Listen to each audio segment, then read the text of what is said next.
and how you position yourself for that in terms of your value positioning to your customers. Today, week 2, we'll be talking about how we structure high impact B2Bs. I do recognize that we have Insurtechs and fintechs who are in different stages of maturity. But I hope this, even for the mature ones, will help you kind of think through what it is that you're already doing and where else you can play with B2B partnerships that can help you build your business. Week 3, that's next week, we'll be talking about the sales engine in terms of the tools that you'll be using and also how you build your teams around those tools and some of the things that you should look to set up as some of your foundational structures in terms of technology sales. And then week 4, hopefully, will be face-to-face in Lusaka, where we'll go through negotiation basics and do some work around the practical application of everything that you've done up until then, and actually do some role playing on deal closing.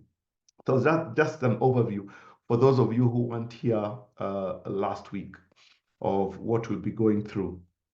So that's me. I've been in the technology space for just over 30 years now, primarily in sales, though I did my initial training on the tech side, on the hardware tech side, laying out networks and things like that. But in the last few years, I've been running an organization that I call Leapfrog Advisory, which is a consulting house where we look at helping organizations land in the region successfully. So it's their B2B partnerships, their go-to-market strategies, their product placement, and all that kind of stuff. So that's what I do. That's what I've been doing for the last 5 years since I left formal employment. I've worked in technology sales for a number of blue chip organizations, including SAP, IBM, Microsoft, and finally in GE on the healthcare side, which is still very technology driven. So I believe I do have a few things that I might share with you that might be of value. My co-host, I don't see him online yet, is Ken, and hopefully he'll join us. Ken runs an organization called Sales Resource Africa. And one of the key reasons why I have Ken on board is because he is at heart an insurance sales guy. He spent a lot of his work experience driving door-to-door sales processes, sales teams in insurance, and has since now started his consultancy around helping people build sales teams. So he has a lot of exposure and good foundation in actual insurance sales, and understand some of the nuances that are specific to the industry. So hopefully he'll join us. He is infamous or famous for being actually head coach for the Kenya national rugby team many years ago. This is 2001, 2004, and is a blogger and thought leader running something he calls the Sales Fundi, and he publishes a blog every week. So that is Ken, and I'm really hoping that we will see him later on today. But let's go into the agenda for today. So B2B partnerships, what are we talking about? What are we really trying to drive? So as you can imagine, it is around identifying the right partners that we are going to do business with. And here we are looking at really what will set the foundation for growth for your business. Sorry, yeah, I think someone has just gone on mute there. We'll talk about identifying the right partners that will help you drive growth within your business.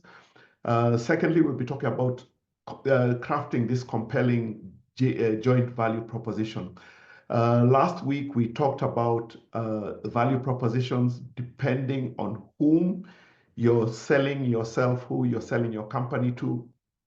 And here, you'd have to think of the reason why anybody would want to partner with you, especially because most likely you do not have a track record. Your product is new to the industry. You are you are an unknown to them in a very highly regulated, very traditional industry. So you really have to have a good value proposition uh, and show where your value of building this B2B partnership will lie. Next, we shall define roles and responsibilities of both parties or the multiple parties in this B2B partnership.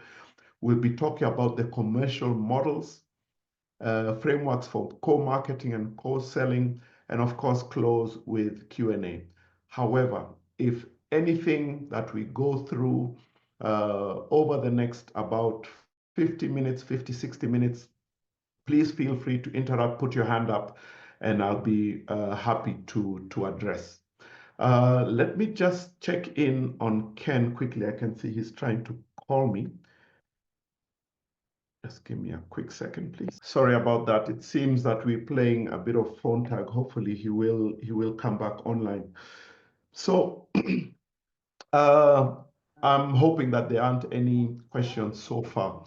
But just touching back on what we talked about last week, I'm hoping by now some of you have honed and sharpened your value proposition to something that's punchy, something that speaks to the value you bring to the table, because we will use part of that to look at how we will build the partnerships and be able to sell that same value to your new partners. So I think it goes without saying that we are looking at a business, an industry that is pretty lethargic when it comes to utilizing technology to engage directly with their end users. And this is actually the business opportunity that many of you bring. Many underwriters still use traditional channels, and we talked about channels last week, to get to the market, either through intermediaries, through sometimes financial institutions like banks, selling bank assurance, so on and so forth, to get to the customer. But that opaqueness of the market is proving to be a bit of a hamstring to many of these companies, because they have little or no engagement directly with their customers. So they do not know what their customers really want. That whole aspect is driven by the intermediaries. And so the insurance company tends to have very little engagement, and usually sometimes only once a year, when there's a renewal happening, or if there has been an incident and now the customer wants to call in on their insurance. So what are some of the key benefits of strategic partnerships? Of course, growth. It goes without saying. One of the things you guys are trying to bring to the table is the ability to scale. That value add to engage the market faster and better, and provide insights that are probably unknown to the customers, to your partners rather, that they didn't have before. So what we are trying to see is how can we position growth, not just for us as the Insurtech, but obviously for the underwriter that you might be partnering with. And I'll refer a lot to underwriters, but I want you to think of any other partnership that even you might have with your ability to get to market, how you can think of your channel. I do know some of you are targeting solutions that go into the micro insurance space. Your partners might be telcos, and through the fintech products that they have, your partners might be micro insurance agencies. Your partners might be the underwriters, as we spoke to. So I may refer a lot to underwriters, but think of it more broadly in terms of what it is that you're trying to do, and always think of scaling, because as we all know, the statistics of insurance in Africa, anything between 2 and 3% penetration. So you find many underwriters are constantly fighting for the same little pie. How is it that you can show them that I can grow this pie to something bigger than what you're used to? So going on into the next one, we are looking at obviously market expansion. How is it that we can help these, how we can help our customers? Sorry, I'm just trying to get rid of something on my screen here. How is it that we can get these customers of ours to expand into new segments, into new regions? Many of you talk of the bottom of the pyramid and how to sell microinsurance to those who are not used to or cannot afford insurance, or do not think they can afford insurance. How is it that we can get into new regions? Speaking to one of you last week, you talked about insuring cattle in areas that probably are prone to drought and things like this. So again, you're breaking out into new regions. How do we deliver value? More comprehensive solutions that envelop the customer. If you think of, I think one of the best examples is the telco industry. Telcos started as telcos. And without overusing the word, it was about telecommunications, talking to each other. This is where telcos started. But over time, they have morphed to be part and parcel of our lives in ways that we never imagined even 10, 15 years ago. We are doing our finances with them. We are buying products through them. We are surfing the net, playing games, all these kind of things, that the telco has gone beyond just a communications provider. So much so that many telcos now are finding that the actual talking and data business is now starting to shrink as other parts of their business, like the financial services, grows bigger than what they started out in the market. And insurance should be no different. Think about banks. Banks similarly have moved from just keeping your money safe and giving you loans every so often, to providing insurance and many other products, up until buying vehicles and providing you great deals on home loans, long-term investments, giving you the ability to buy government paper, so on and so forth. So you'll find many industries are growing beyond where they started. It's just insurance that has been a little slow. But with a lot of the value that you guys bring, you're able to deliver more comprehensive solutions. And lastly, innovation. It goes without saying that you guys are innovating around in the industry, and in many ways are going to create products that will allow non-traditional players to move into insurance. Yes, the insurance industry is heavily regulated, but depending on whom you're dealing with, you may find that you do have the ability to bring to play solutions, for example, into the telco space that allows them to compete head to head with the traditional insurance businesses. So in terms of the key value drivers, there's something down there that shows what these insurance companies are looking for. Obviously, access to technology, market reach. They're looking for someone to share the risk of these new technologies, this expansion, and are looking for someone to help them innovate with speed. Like I said, many of these companies have never been great at innovating around technology. Some of them have gone down the deep dark hole of trying to create innovation departments from scratch. And many of us know how that usually goes. People spend a lot of money, there's a lot of frustration, and innovation tends to take very long to come to market because the culture of the parent company tends to interfere. And we'll talk about culture a little bit in terms of how this may impact you. So going on to the next slide.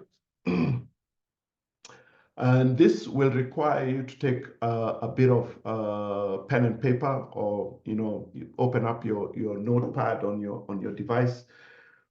And I want you to go back to your value proposition that we talked about last week and see what your goal of your top 3 goals of partnership with this organization would help you achieve. Remember, we talked about some of these things here: growth, expansion, value, innovation. I want you to think of your top partnership goals for yourself and for the partner organization.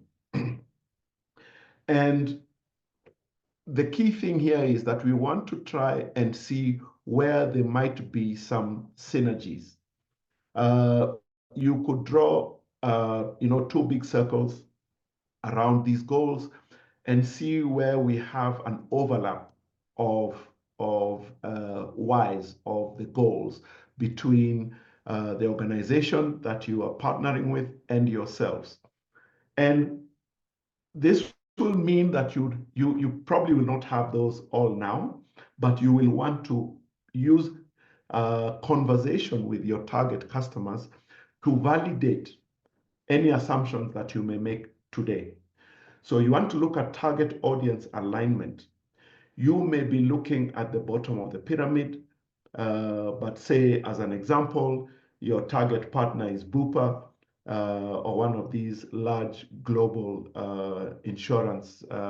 healthcare insurance providers.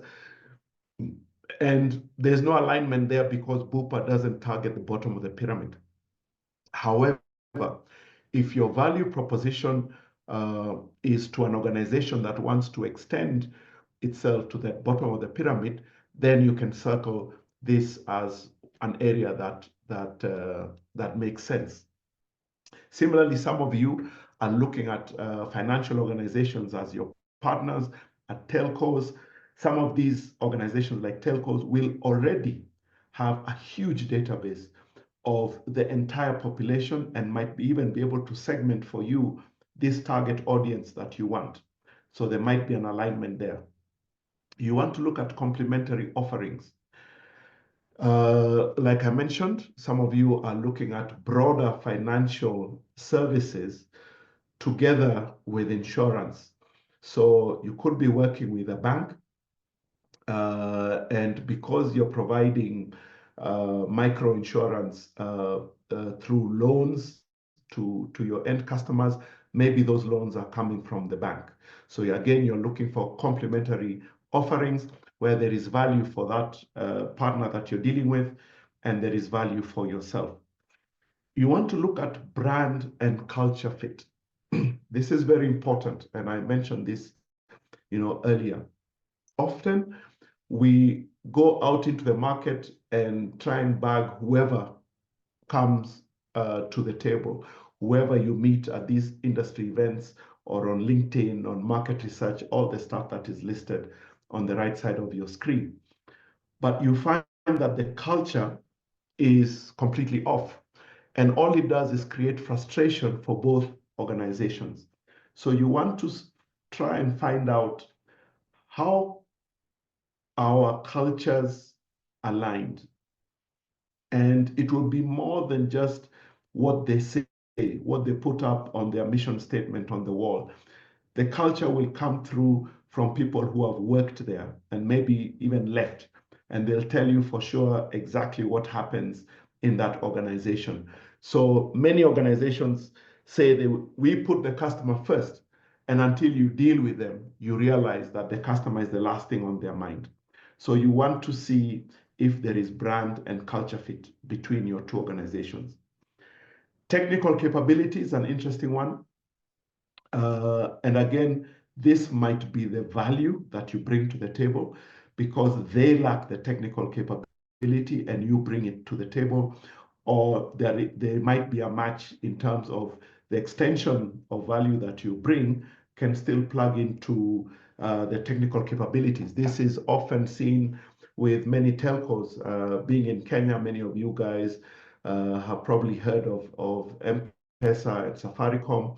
Of course, there is Airtel as well. And all these telcos, what they're doing is creating API gateways so that people can innovate into their platforms because they see this as a way to extend their value addition to their end customers. So those are some of the things in terms of technical capabilities that you want to look for. And then lastly is market reputation. Market reputation could be one or two things. It could be good, could be positive.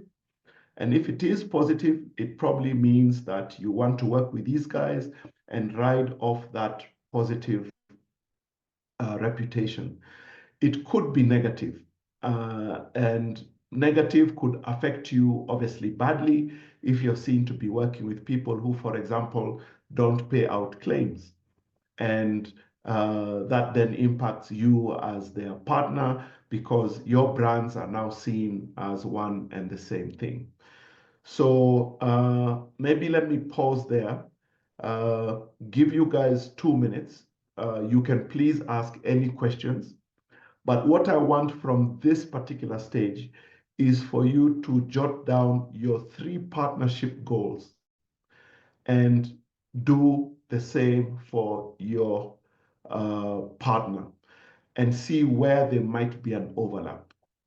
So I'll give you guys just 2 minutes to do that. I will not ask you to present them, don't worry, not yet, not at this point. But I would like you to just take 2-3 minutes to think through that, and where your value may overlap with your partner. So welcome back, guys. I hope you have put down your goals.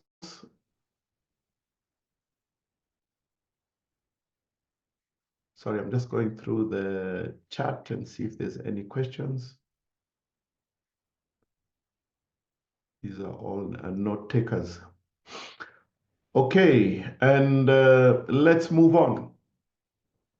So creating a compelling value proposition for you and your partner. So think about what we just did. And what we want to do now is to try and capture the value that you bring jointly as business partners. And pretty simply, there is a statement that has been kind of provided for you to give you a kind of a framework to look at how you will build this joint value proposition. And the key thing here is to remember it's about the gain of either your partner or your partner's customer, the customer that you guys will be jointly targeting, and not the benefit to your organization. So remember, going back to what we did last week, your value proposition speaks to the value that you bring to the table, and that would be key in this statement, and it steps away from the technology value that you kind of bring to the fore and talks about the pain that you solve for the customer. Remember, we did that whole, we had the slide around the pain that you the pain that you solve for your partner, for your customer, or the additional value that you bring. So if you can have that combined into the statement where you say your company and partner company have come together to provide customer X with this type of solution which solves this problem with this kind of benefit and this benefit and this benefit. So just think of how that will come together. We will not do group activities. Some of this was built when we do have, face-to-face interactions. But I want you to think through what this statement would look like. Maybe play with 2 or 3 versions of it. And again, I'll give you a couple of minutes to do this. I want you to have at least one ready statement because once we close on this, I want you to test this with your existing partners if you have them, or at least speak to your coach. We talked about the different personas within your customer. One of them should be a coach. We'll talk a bit more about that next week as well as we talk about sales. But you want to speak to someone who you trust within that customer who can give you genuine feedback on if your partner joint value proposition makes sense. So just think through this. I'll give you another couple of minutes. Remember what we had before, this alignment. I want you to use that alignment, your value proposition, and the value that you see your joint companies bringing to the fore for this target customer. So just take a minute or so and try and put that together. So I hope you've managed to jot something down, something that you can refine over the next few days, because we will come back to these statements and see and test how much value you're able to bring about what it is that you do for your customers. Remember, a lot of the time, value statements, whether joint or about your own organization, have to be punchy and be able to be delivered in one sentence. Reason being is that people's attention span in this day and age tends to be very short. So if you're not able to, this becomes literally your elevator pitch. If you're not able to deliver this elevator pitch clearly and succinctly to whomever you meet, whether it is the end user, the customer, or your business partner, then you tend to lose the battle, because especially in technology, we tend to be very verbose. We tend to use too much tech lingo, acronyms, and all these kind of things, instead of just speaking about the value that you bring and how it will impact either reducing the pain or adding value to the overall customer engagement. So not many more slides to go, but we are going to spend a lot more time on the next 2, because this is where now the rubber hits the road. Because as an example, you have met your ideal partner. He has bought into your value proposition, your joint value proposition, and she is like, okay, let's do this. How do we start? So one of the first things that you need to do is clarify roles and responsibilities, especially as you will more likely be the smaller fish in the pond when you're coming to this kind of engagements. You have to be very clear where your roles and responsibilities end and what the roles and responsibilities of the partner start. And that line has to be clearly defined, and so that you are able to clearly provide measurements on how the partnership is going forward. Many startups tend to bite off more than they can chew, because they tend to be very excited around partnering, say, with a big national telco or a big national insurance company. But you must be very clear where your roles and responsibilities start and end, and what part you play in the joint success of the model. I'll give you a quick example using one of the local telcos. And I remember there was a business partner who set up a cloud, a local cloud facility at this telco, and he was to provide the hardware in the server rooms and all that, that would provide hardware solutions. I mean, a local cloud solution for SMEs in the market. And it was all fantastic. Everything was signed. The telco was meant to provide the sales arm, the commercial engagement, the commercial model, the marketing to take this new cloud service to market. However, the telco salespeople were not measured on that. They were never measured on the cloud as part of their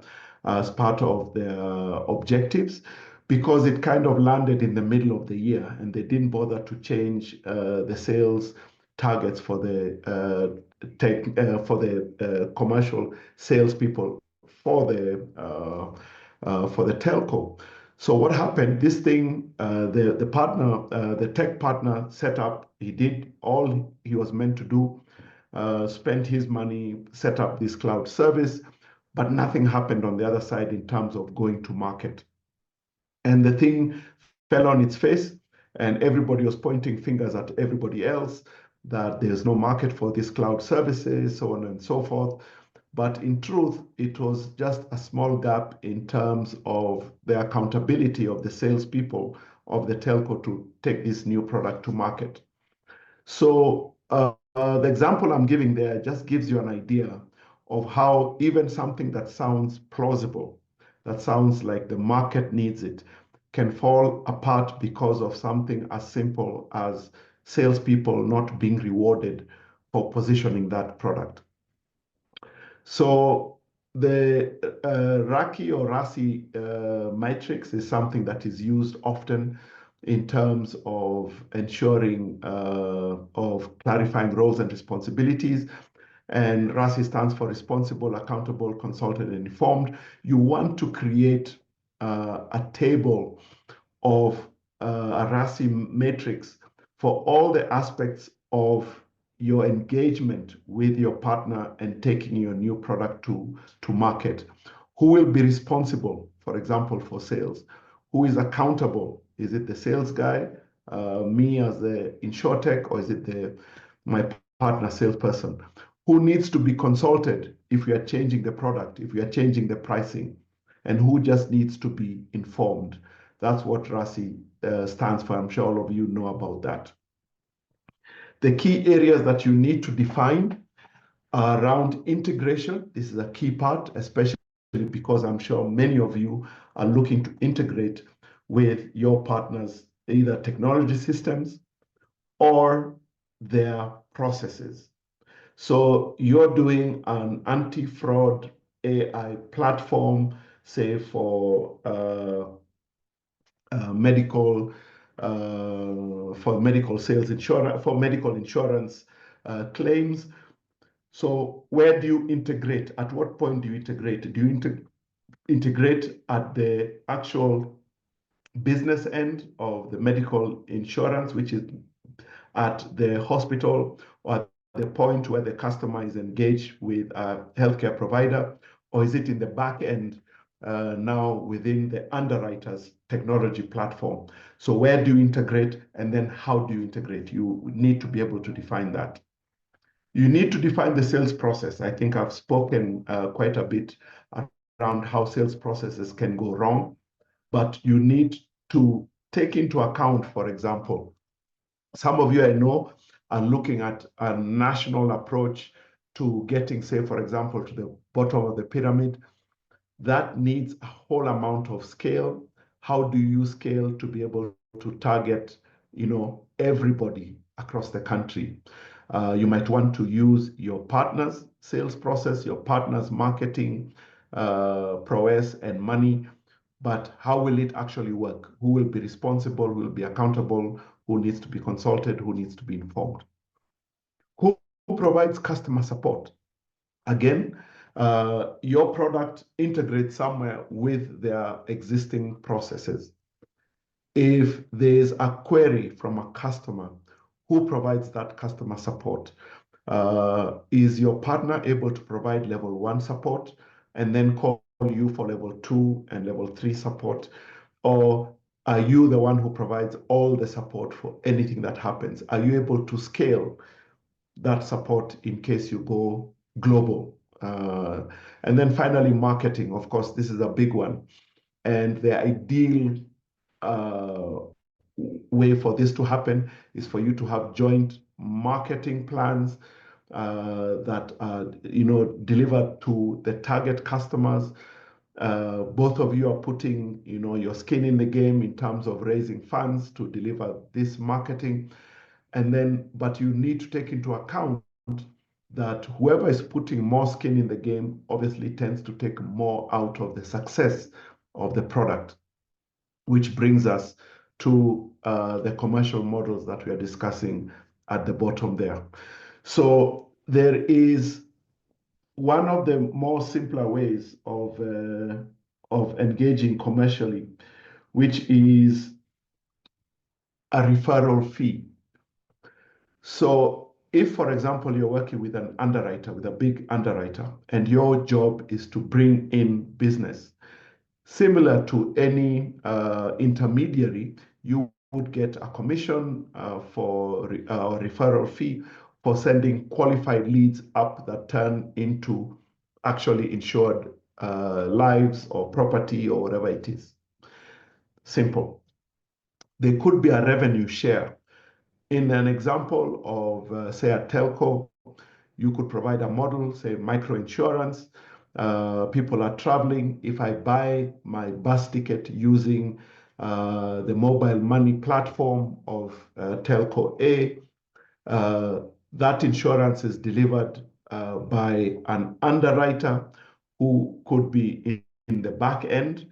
But then that, because I'm using the telco's network, I'm using the telco's ability to capture this sale on their platform, I split the referral fee with the telco. What that split would be, and I'm sure there'll be a few questions around this, will depend on who is doing most of the work. And this is where you need to argue. This is where you should not undersell your value. Remember last week when we talked about you really being clear on the value that you bring to the table? If you're not able to clarify that value, you will lose out when we start talking about commercial models. And then the last one, I know some of you are already doing this in terms of providing a solution that can be white labeled.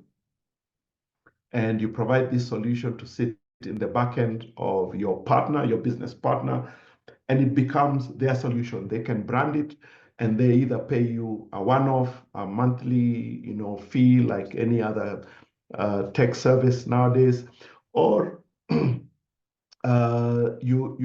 can do a revenue share model where they pay you for every time they use the platform, similar to a rented photocopying machine. The machine sits in the office.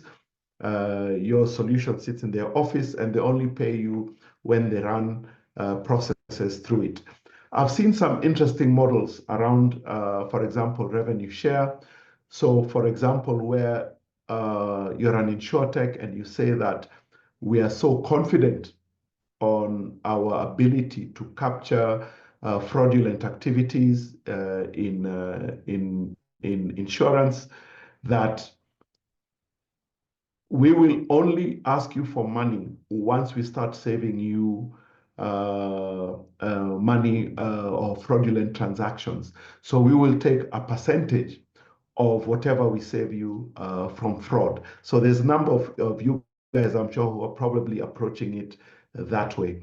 So I will pause here for any questions, and you can type your questions or any comments that you may have. Yes, it is. So I had a question on models whereby when you partner with a big underwriter and they tell you, well, we'll cover you up in terms of licensing through the partnership. How do we call that ability to partner through licenses? I've seen this work like also in fintech whereby I can process payment but covered through like a license of another organizations. Most of them use the term license as a service. Then they allow me to underwrite the risk myself. Let's say if it's health, I'm able to pay out, but in the event that I have an excess of loss, that's when they come in. So how that does that fit in the commercial models? Sorry, yeah, just clarify again the challenge that you're having. So just clarify again before I repeat what I think I heard. So you realize in some partnership models, for example, when you're rolling out microinsurance, you don't want to split revenue share, or sometimes because it's a new product, Mhm. the big underwriter is not sure if they should underwrite or not. So they tell you, because it's a new product and you're not sure if you will be able to collect enough premiums, what we'll give you is a license partnership. Then Mhm. you just underwrite it on your own as long as you have an actuary. Then if there'll be any excess of loss, that's when we come in. So I don't know where Okay, that got it, got model it, fits in. got it. So again, this is a typical challenge where you're being pushed to the wall by the bigger company because they don't trust you yet. You're new in the market. They are not sure of the value you bring. And do you have proof points? So a couple of things. You could probably look at uh, proving your value through a POC of a limited period or a limited exposure of yourself. So in this case, I'm saying because you're the one who's going to provide the initial underwriting, you could tell them, I'm going to show you I can bring you 50 customers worth X amount, and we'll underwrite them and we'll do all these kind of things to show you the viability of the product that we are bringing. But after that proof of concept, we now go into a revenue share or referral fee or so on and so forth. So you must get to a point where you're able to draw the line. The reason I'm saying this is because the bigger companies tend to be lazy that way. In other words, they're telling you, you take all the risk, but we want the benefit when it's delivered. We want the insurance if it works. If it fails, then we'll see how we'll help you to fix that. But I think the best way to kind of position yourself is to have a limited size, limited scale, and only you will be able to know what that is, like a proof of concept, but with an idea to transfer this to a way that it is scalable, that it is viably scalable for you and also for them. Because if you don't do that, if it picks up and you move from, let's say, 10 people this week to 10,000 in a month, and then you start having, fraud or whatever it is, or claims and all these kind of things, you could very quickly go under if you don't have someone to back you up. So I don't know if that makes sense, Kelvin, but you want to be able to really prove the value because you're new and understandably, but you're new to the market, you're small, nobody really trusts you yet, but you have to kind of ring fence your risk in this beginning phase before you move to something more sustainable. All right, that is, I think I get it now. Understand how to leverage that limited timeline through POC, and that makes good Yeah. sense in terms of proving the value, so that now they have the bigger picture in mind. Yeah, it's good. Okay. Thank you. There's another question here from Jesse who says, how do you white label but keep your brand in front. So Jesse, white labeling actually means that you lose your branding. You cannot keep your brand in front. Once you white label, you give away the rights to label. That's why it is called white labeling. So you will continue to run in the background, but you'd have to come to an agreement with this partner that they can help you build case studies around what you have done for them so that you can use those same case studies to sell to white label to other partners. But the whole point of white labeling is that you actually lose your branding. And it's one of those things that you want to really think about how that is positioned. Usually when you lose the visibility of your brand, you may want to charge more for that. But again, it depends. It all depends on what your route to market would be, how you would engage with, or how you turn your value into cash.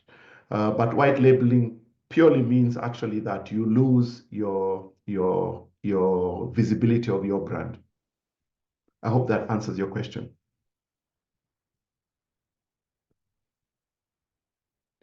Okay, so I mean, I'll give you an example of white labeling. And it has happened, especially in the telco space, where someone provides a fintech solution that does something, for example, like a cashback solution. So instead of sitting on, say, the telco's say mobile money application, it becomes a service that is in the back. So whenever I go to a shop and I spend money using the mobile money of my app, I get some cash back, but in the back end is a white label solution that has been provided by someone. Me as the customer, I have no clue who that is. And whatever agreement that solution provider has gone into with the telco, I don't care. I just see the value of getting some cash back. Okay, so if there are no other questions, we can go into the next slide. So here we are looking at frameworks for co-marketing and co-selling. And again, this is the next slide that I'll try and spend a few minutes on because of how important it is in terms of getting you to be successful. And going back to the example of white labeling, you actually have no part to play here. Because your brand is not actually being seen. However, you will help your partner build the value proposition, customer engagement wording to be able to put out that value that you bring to the table, knowing that your brand will not be seen anywhere. But the more, say, for example, in the example that I used in this cashback solution, the partnership commercials were based on a revenue split of the number of transactions that were going through that platform. So you do want your platform to be used. So you do want to ensure that the marketing materials that are created clearly state the value proposition to the end user, and you would help your partner build those so that the more your platform is used, the more money you make in the background. But going back to the joint marketing plan, here we're looking at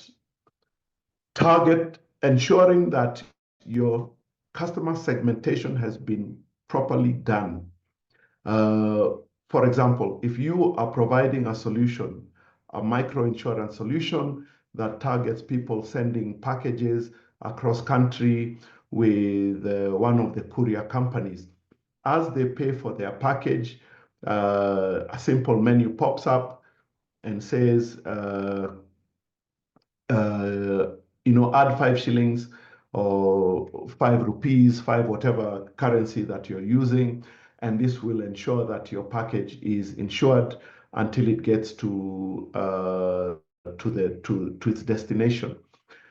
The customer segmentation there is done at the point of sale, because when you use, say, the payment details of the courier company, then this menu pops up. But who helps you do that? The telco helps you do that. So you would have built this into your marketing plan, that how do we ensure that we are targeting the right people? Some of you are targeting farmers, some of you guys are targeting, traders, day-to-day traders, all these kind of things. How do we ensure that we are targeting those guys? And then what is the key messaging? Remember the value prop that we talked about last week? What pain are you solving? What value addition are you bringing? How do we ensure that that key messaging is heard? How do we ensure that that key messaging comes across? So you would have your value proposition and your key messaging. What tends to happen, for example, if you're looking at the bottom of the pyramid, telcos have been doing this thing for a long time. They know how to connect with the people at the bottom of the pyramid. You will tell them, this is the value. This is where I see the value. But then you leave them to develop the messaging, because they know how to connect to them. They know which medium to use to get to those people. They know the way to measure the impact of this messaging and the marketing plan, so on and so forth.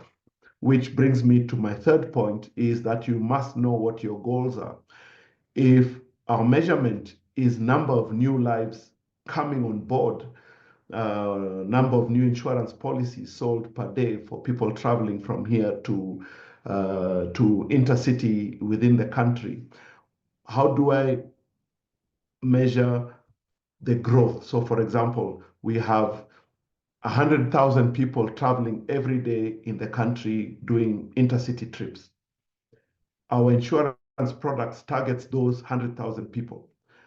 What kind of growth are we expecting? And then how do we make sure that our marketing plans are driving that growth? So week 1, we're at 1,000. Week 2, we're at 5,000.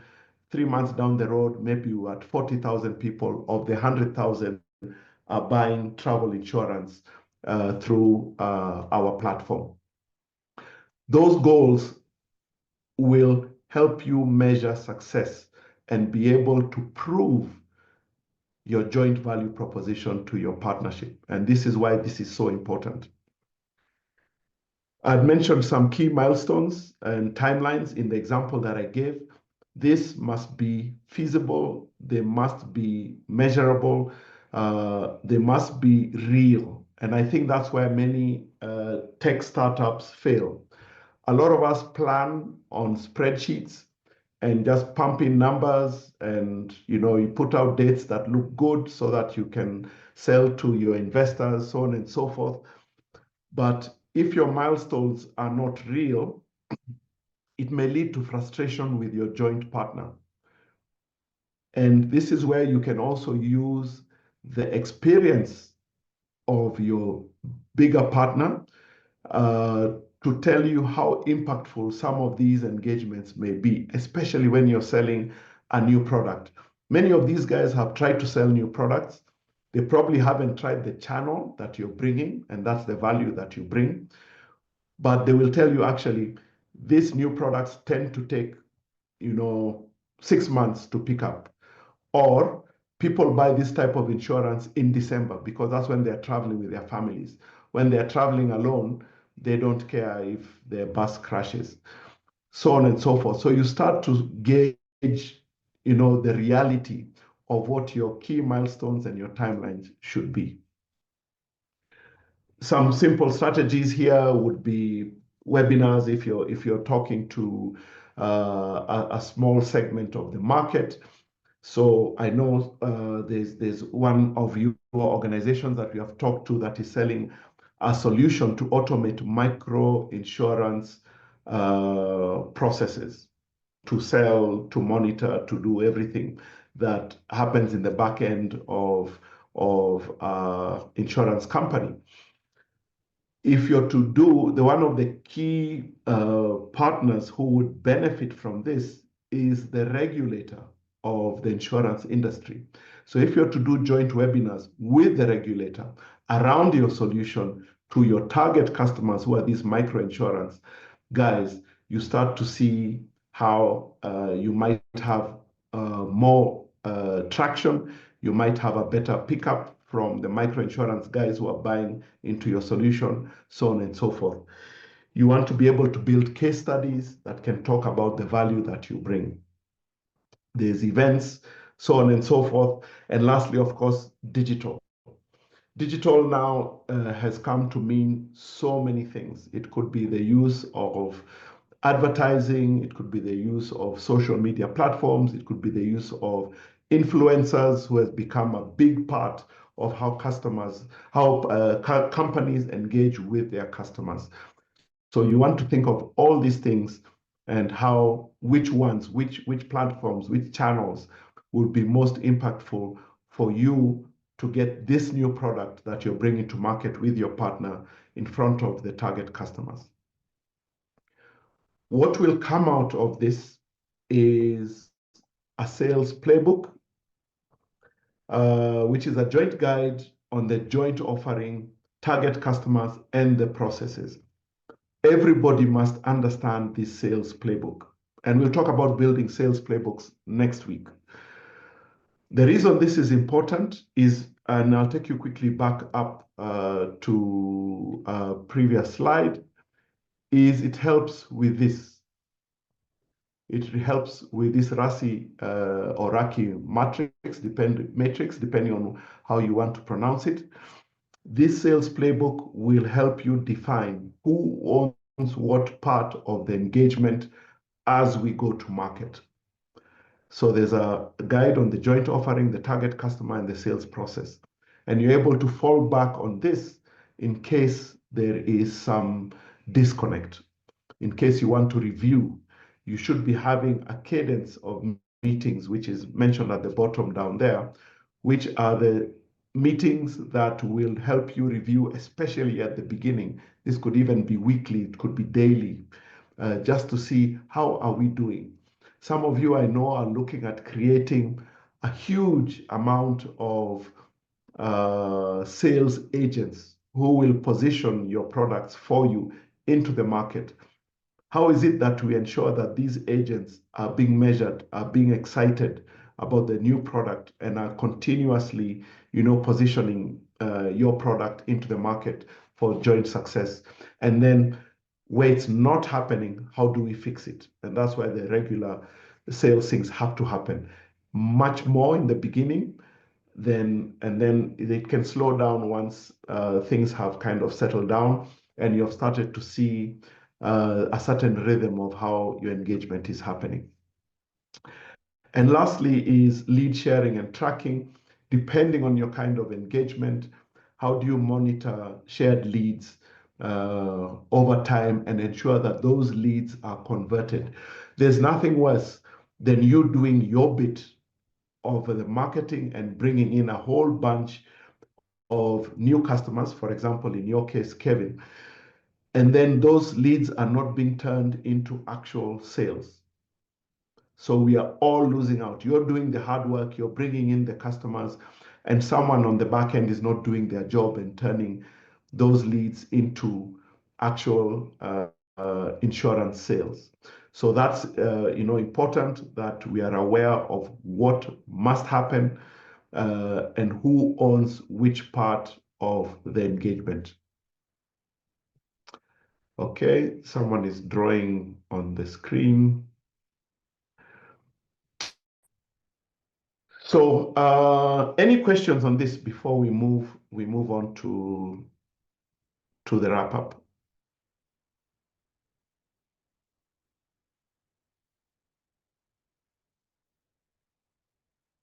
Any questions or comments? So I have more of a general question. I'm not sure, it might not relate to what you just explained, but it's just a general question. Problem. I'm not sure if you can help out. So I was just thinking, based on your experience, So what do you think might be the most effective method to prevent or mitigate risk of fraud? Because people tend to, like, if you, on the lowest scale of Insurtech, there's a huge, probability of fraudulent transactions. So people that tend to, make a claim that you can clearly is false. But there are, approaches and methods that you have to go through, to be able to prevent that. So there are varieties of methods, but I was just asking from your perspective, if you can just highlight at least one proper method that you think is the best way to mitigate that. I don't know if there is one best way, and here I'll speak using my kind of insurance hat. I do sit on the board of one of the insurance companies. I think the first thing first is to realize that you're dealing with human beings.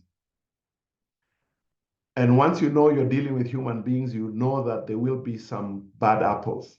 There will be some people who will try and scam the system.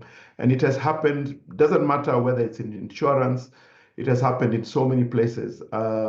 I remember once reading of something that happened, was it last year, specifically in Ethiopia, where we had someone discovered that they could withdraw money, I think from CBE, Commercial Bank of Ethiopia. And very quickly, the word spread like wildfire that you could go to an ATM and withdraw more money. You could withdraw any amount. Something had happened in the system. And within a day, I think they had lost close to $1 million of local currency, equivalent of $1 million. But it just shows you that the people will always try systems. The best way that I think in insurance that you can start looking at managing fraud is using technology. Big data has been a big thing in terms of managing fraud across many industries. The financial services, the traditional banking and all that have seen huge benefits, not just from big data, but from now AI on that big data. The problem is that usually with new products, you have to build some sort of knowledge base of what your typical engagement with your customers would be so that you start looking for the outliers that are fraud.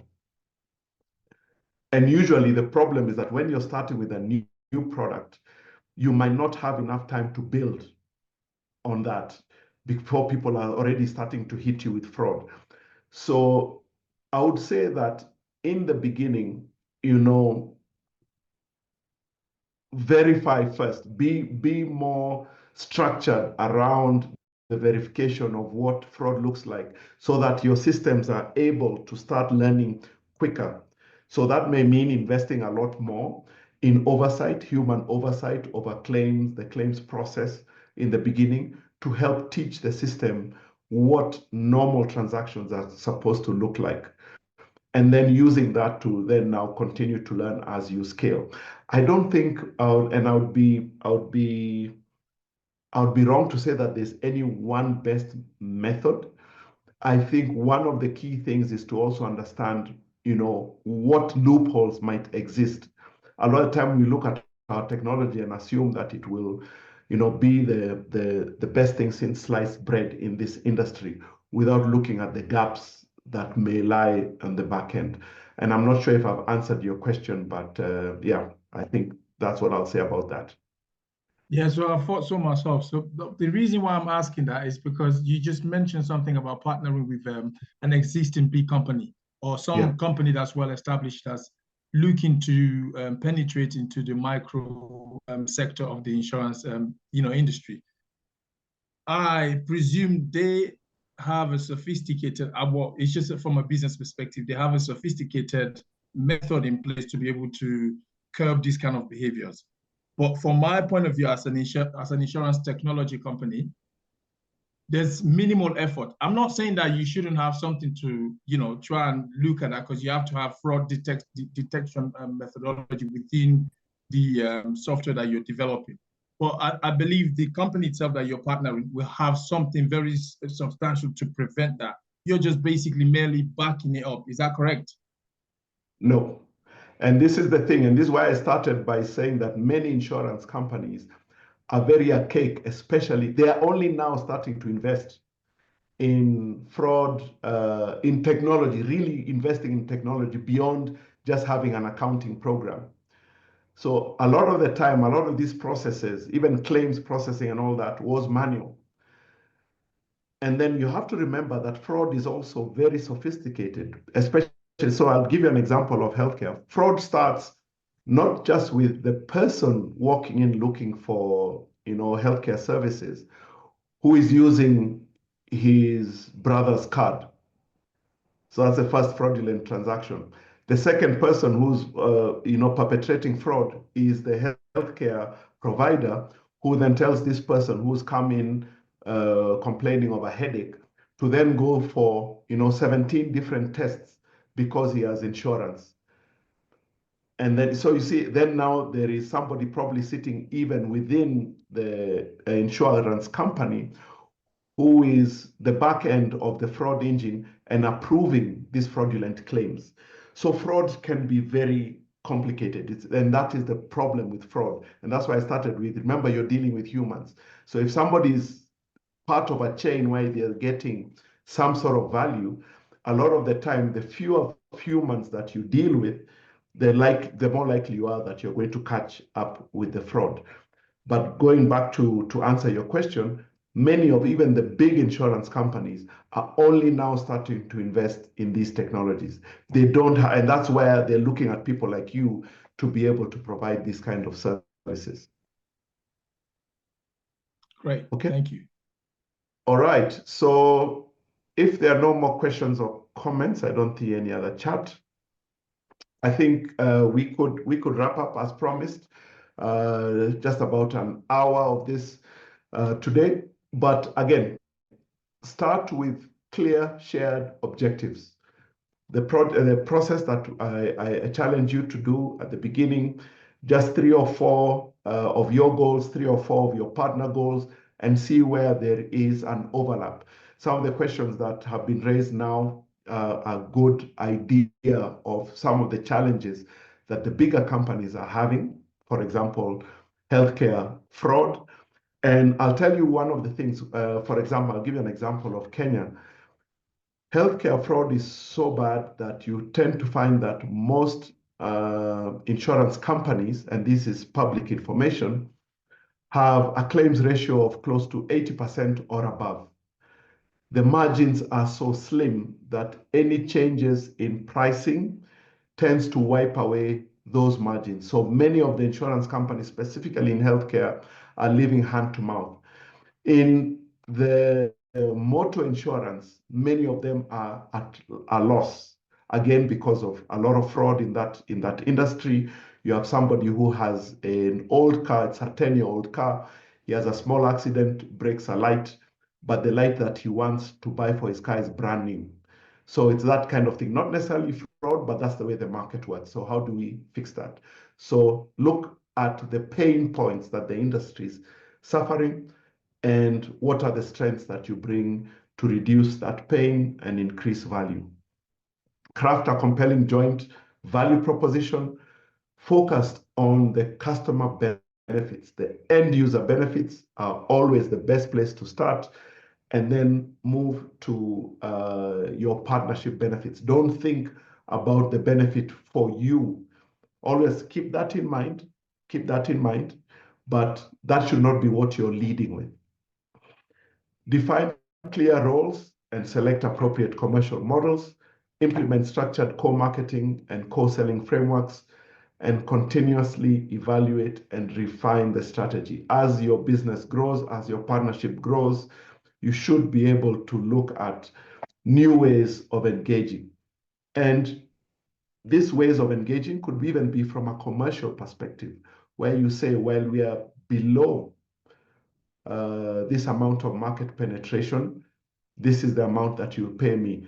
If I let you break into, 2% more market share because of my solution, my processes, then you add this, or we go into a new commercial model, so on and so forth. So you shouldn't just be comfortable with one model. You should be always learning and refining.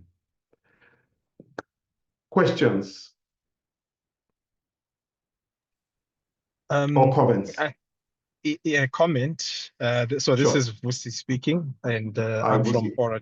Yes, hi, Andrew, from Aura Technology. So I think, this is valuable information. I think maybe I'm just looking for your opinion on something that I've experienced so far. So when you link your commercial models, and basically what we're trying to do is something that you spoke about earlier on, I think, in the presentation, where we want the solution to speak for itself through practical use in the client's environment.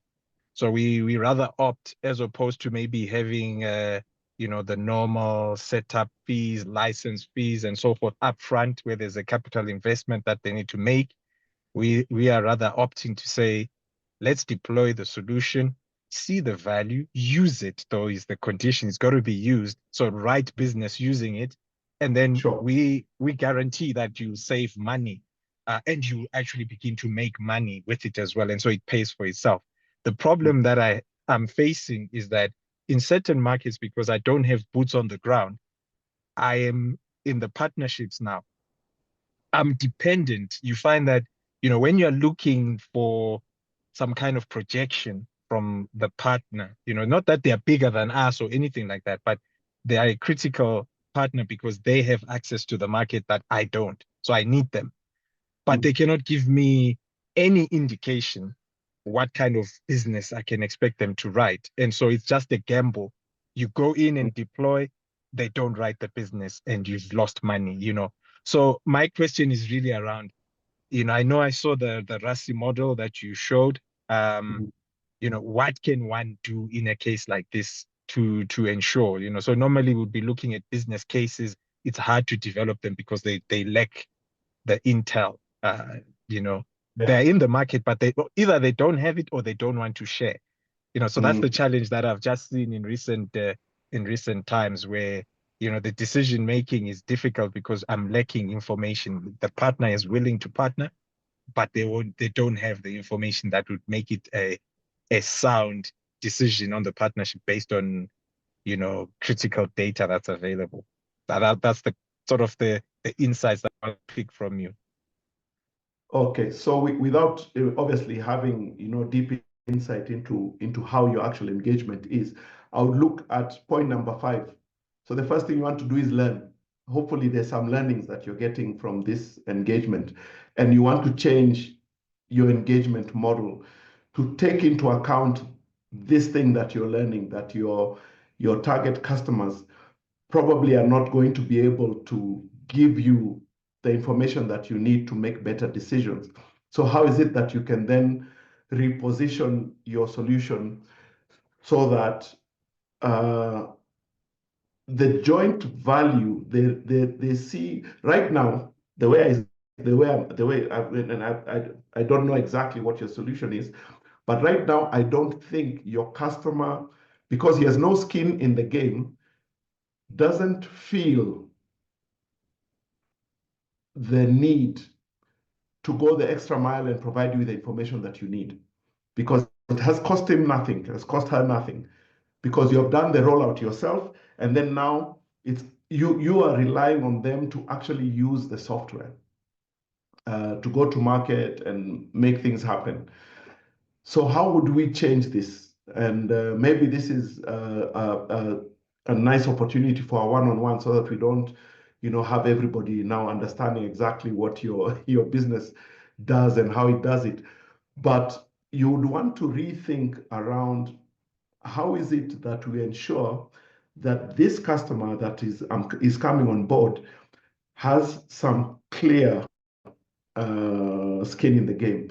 It could be your and one of the things, by the way, I've mentioned it before, I've never really liked, is the proof of concept model, because proof of concept, unless they are managed very tightly, tend to go on forever, and then you never get paid. So how is it that we can put 2 or 3 maybe parts of your solution live in this customer, so that they see that there's some value that you're bringing, and then they start paying for that value within a short time.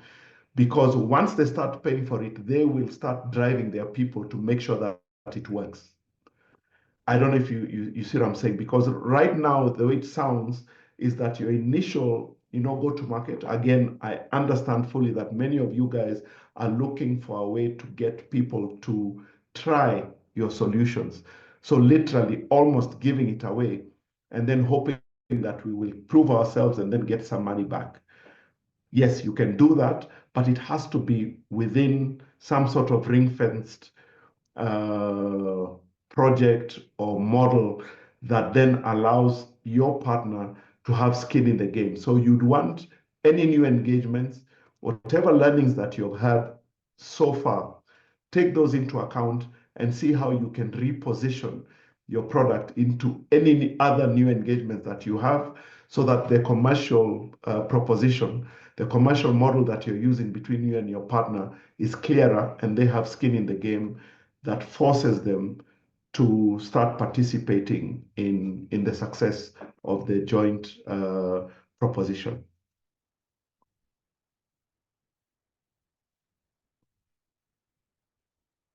Vusi, I hope that answers your question, but I hope we'll be able to maybe go a bit deeper. Yes. If we No, do have it does. Thank you. one-on-ones. Okay. Yeah, thank you so much. But learn, and that's why I'm saying continuously evaluate and refine your strategy, because you will learn. You will learn either good things or bad things. I see a hand up from Tawanda. Hi, thank you, Andrew. Sorry, I joined a bit late, but I'm catching up. Sure. Maybe my 2 cents on Vusi's question. I was privileged to work for top organizations. I used to work for Microsoft, and I worked for Econet Wireless Global and Net1, the mobile network operators here in Zimbabwe. And one of the things, so I was in data services. So one of the golden rules was, if you can't set up a NOC or any NOC, that is network operating center, or any data analytical tool, you can't measure it. So if you can't measure it, you can't deploy it. So maybe, Vusi, you might want to dig a little bit deeper. I know it is expensive, but find a way to have a digital tool that saves you, that back office. I like what Andrew kept on referring to, examples of MNOs. So it's something that I used to manage on a daily basis, managing value-added services. If you want to do any back office or white labeling, the first question is, do you have data analytics tools? So I think that's something that maybe, if I understand your question, you might need to look into how you can embed that as part of your must-haves. That's my 2 cents, but I could be completely wrong. Thanks. Thank you, Tawanda. And I guess, yeah, this can be a conversation that we can definitely go much deeper into. The whole aspect of measurement, I think we captured that a bit earlier. You must be able to measure what it is that you're doing jointly together. But more importantly, is the clear roles and responsibilities of each of those partners. So please take some time to evaluate where the gaps have been. Obviously, plug those gaps, build on where there has been added value, and then see how you can then reposition your partnership strategy.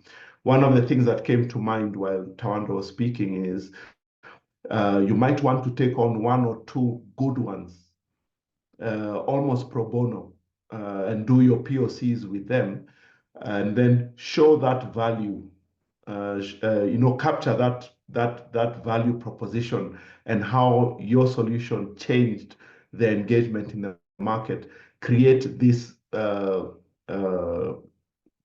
storyline that you can then now use to capture new customers, but now those customers have to pay up front.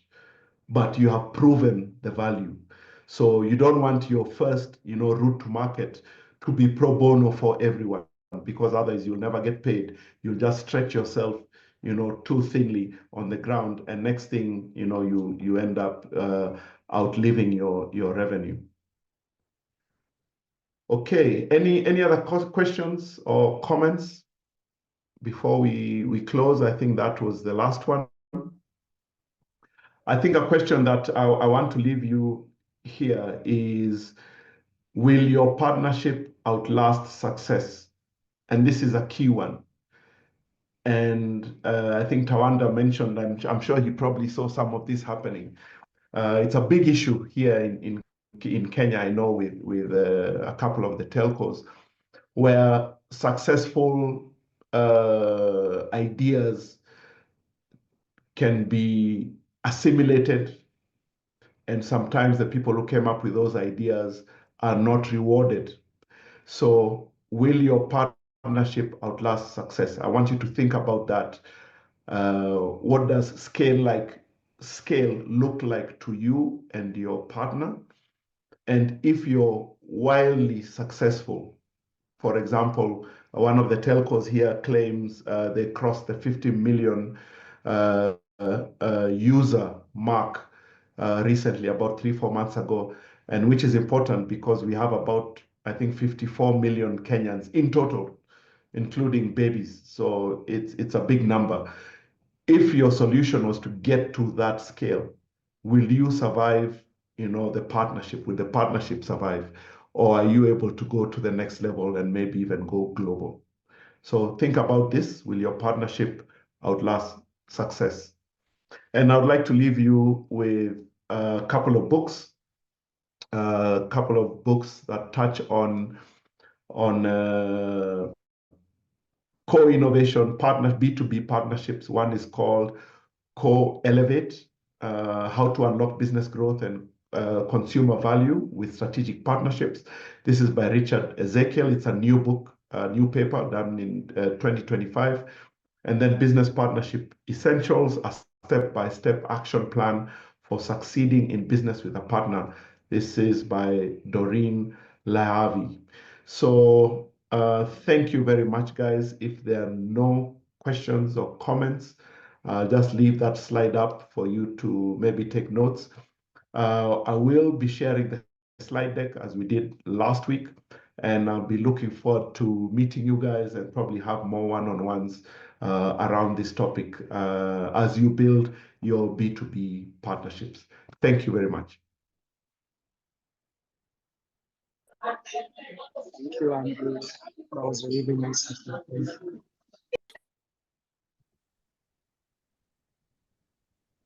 Thanks, guys, and have a good evening. Thank you. Thank you.